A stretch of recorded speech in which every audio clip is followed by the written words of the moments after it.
నమస్తే, welcome to our channel. నేను ప్రియాంక. చంద్రబాబు నాయుడు గారు మంత్రుల మీద ఎమ్మెల్యేల మీద సీరియస్ అయ్యారు.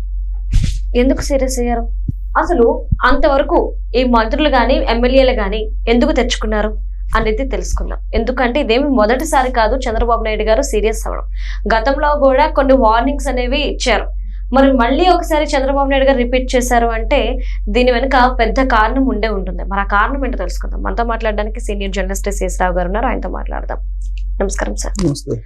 సార్, చంద్రబాబు నాయుడు గారు మంత్రులకి ఎమ్మెల్యేలకి వార్నింగ్ ఇచ్చారు సార్. అంటే ఇదే మొదటిసారి కదా, గతంలో కూడా వార్నింగ్ ఇచ్చారు కొద్ది రోజుల క్రితమే. మళ్ళీ ఆయన వార్నింగ్ ఇచ్చారు అంటే దీని వెనక ఏదో పెద్ద కారణం ఉండే ఉంటది అని చెప్పేసి అంటున్నారు. ఏంటది? ఎందుకు? జనరల్ గా చంద్రబాబు నాయుడు గారు ఎప్పుడు కూడా కోపాటు లేదు, వీళ్ళంత వరకు పాజిటివ్ మూడ్ లోనే తన వైపు తిప్పుకోవాలి అనే ప్రయత్నం చేస్తారు. ప్లస్ ప్రజలకు సేవ చేయించాలి వీళ్ళందరి చేత అనేటువంటి దృక్పథం ఆయనకు ఉంటుంది. ఆ కోణంలో అనేక సందర్భాల్లో చెప్పారు. ఎందుకంటే ఆయన 3-4 మార్గాల ద్వారా సర్వేలు సేకరిస్తారు. ఎవరి పనితీరు ఎలా ఉంది అనేది ఎప్పటికప్పుడు ఆయన ఆడిట్ చేసుకుంటుంటారు. ఆ తర్వాతనే రియాక్ట్ అవుతారు. ఆయన దాదాపు మంత్రులతో రివ్యూ మీటింగ్లు పెట్టినప్పుడు ప్రతిసారి కూడా ఇండికేషన్ ఇస్తుంటారు, మీ పనితీరు మార్చుకోండి అని చెప్పి. ఇటీవల కాలంలో మంత్రులకు సంబంధించిన పనితీరు మీద ఒక డేటా కూడా విడుదల చేశారు. అఫీషియల్ గా మీడియాకు కూడా ఇచ్చారు. లాస్ట్ లో రాంప్రసాద్ రెడ్డి అని రవాణా శాఖ మంత్రి ఉన్నారు. లాస్ట్ 3లో కొల్లు రవీంద్ర, పయ్యావుల కేసు వీళ్ళు ఉన్నారు. సో అంటే ఎప్పటికప్పుడు ర్యాంకులు ఇస్తున్నారు పనితీరుని బట్టి, మీరు మార్చుకోండి అని చెప్తున్నారు. కానీ వాళ్ళు మార్చుకోకపోగా నిర్లక్ష్యంగా వ్యవహరిస్తున్నారు అనేది చంద్రబాబు నాయుడు గారు జీర్ణించుకోలేక కోపం తెచ్చుకునేటువంటి పరిస్థితి వచ్చింది. ఇది తప్పు ఎక్కడ జరిగింది అని అంటే, జగన్మోహన్ రెడ్డి గారు ఫ్రెషర్స్ కి మంత్రి పదవులు ఇచ్చారు. అందుకని చెప్పి చంద్రబాబు నాయుడు గారు కూడా మంత్రి పదవులు ఇచ్చారు. లేదంటే చంద్రబాబు నాయుడు గారు సహజమైనటువంటి శైలి ఏంటంటే, గత 3-4 సార్లు ఆయన 3 సార్లు ముఖ్యమంత్రి అయినప్పుడు సీనియర్స్ కి ఎఫిషియన్సీ ఉన్న వాళ్ళకే ఇచ్చేవాళ్ళు. సింగిల్ టైం ఎమ్మెల్యే ఉన్నటువంటి వాళ్ళకి మంత్రి పదవులు ఇచ్చిన దాఖలాలు లేవు. కానీ ఈసారి సింగిల్ టైం ఎమ్మెల్యే అయినటువంటి వాళ్ళకి కూడా 7 మంత్రి క్యాబినెట్ లో అవకాశం ఇచ్చారు. అనుభవం లేనటువంటి వాళ్ళకి మంత్రులుగా చేస్తే పర్ఫార్మెన్స్ అనేది చాలా తక్కువ వస్తుంది. ఎప్పుడో ఒకసారి ఫ్లూక్ గా క్లిక్ అవుతారు తప్పితే అనుభవం లేకుండా డిపార్ట్మెంట్ మీద అవగాహన ఉండాలి, అడ్మినిస్ట్రేషన్ మీద అవగాహన ఉండాలి, ఐఏఎస్లతో ఏ విధంగా డీల్ చేయాలనేది అవకాశం ఉండాలి, తర్వాత చేసినటువంటి పనుల్ని పబ్లిక్ లోకి ఎలా తీసుకెళ్లాలి అనేది అవగాహన ఉండాలి. ఇవన్నీ ఉన్నటువంటి వాళ్ళని పెట్టుకుంటే క్యాబినెట్ లో ఆ సీనియారిటీ, దానికి తగ్గ గుర్తింపు, దాని క్యాబినెట్ కి ఒక హుందాతనం అన్ని వస్తుంది. కానీ జగన్మోహన్ రెడ్డి గారు ఏదో యూత్ ని సింగిల్ టైం చేసిన మినిస్టర్ చేసిన వాళ్ళు ఇచ్చారు అని చెప్పేసి బహుశా ఇక్కడ కూడా అలాంటి ఫ్లేవర్ ఉండాలని చెప్పి ఇచ్చారేమో అనిపిస్తుంది నాకు. ఎందుకంటే ఈ మధ్యకాలంలో అసలు నేను పరిశీలించకుండా కొంతమందికి బీఫామ్ ఇచ్చాను, బీఫామ్ ఇవ్వకుండా ఉంటే బాగుంటుందని చెప్పి చంద్రబాబు నాయుడు గారే అన్నారు ఒక ఎమ్మెల్యే గురించి. ఇలా చేస్తారనుకోలేదు, నా బీఫామ్ ఇవ్వటమే అనవసరంగా ఇచ్చాను నేను బీఫామ్ అని. అంటే ఓడిపోయాడు అనుకో ఒక అతను, ఇంకొక అతను గెలిచి తెలుగుదేశం పార్టీగా తలనొప్పిగా మారాడు.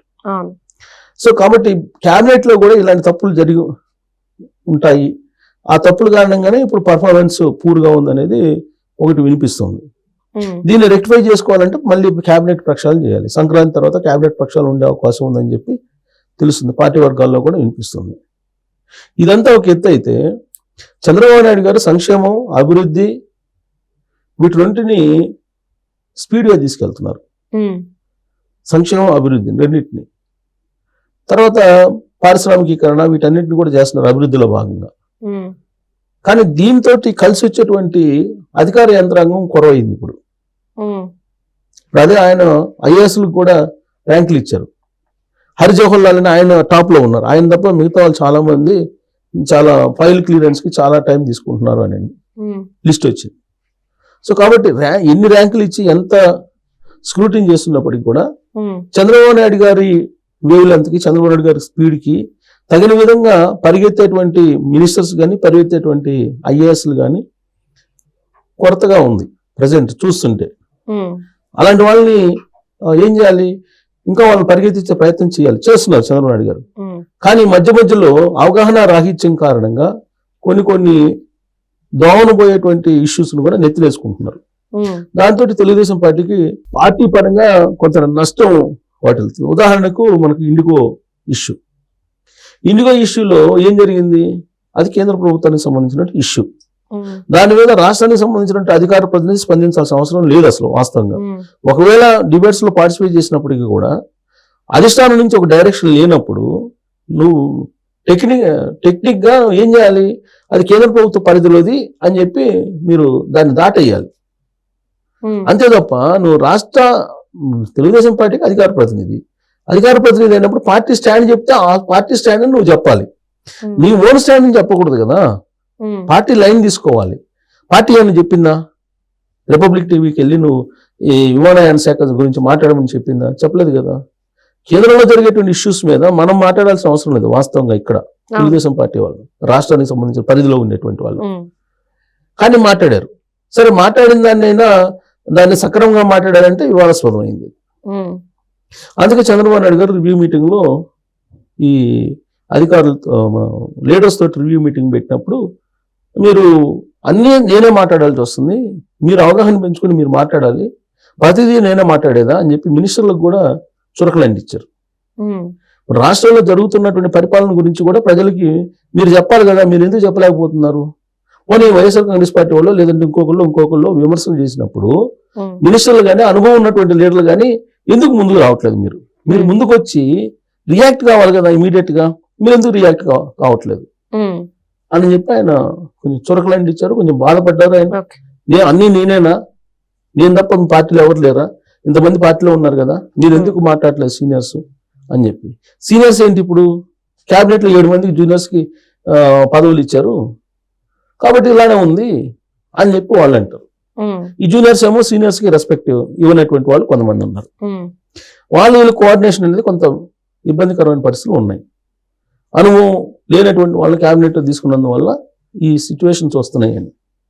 ఇక ఈ అధికార ప్రతినిధులు ఎవరున్నారు మనకు కనిపించే వాళ్ళు? 2-3 తప్ప ఎవరు కనపడరు మనకి.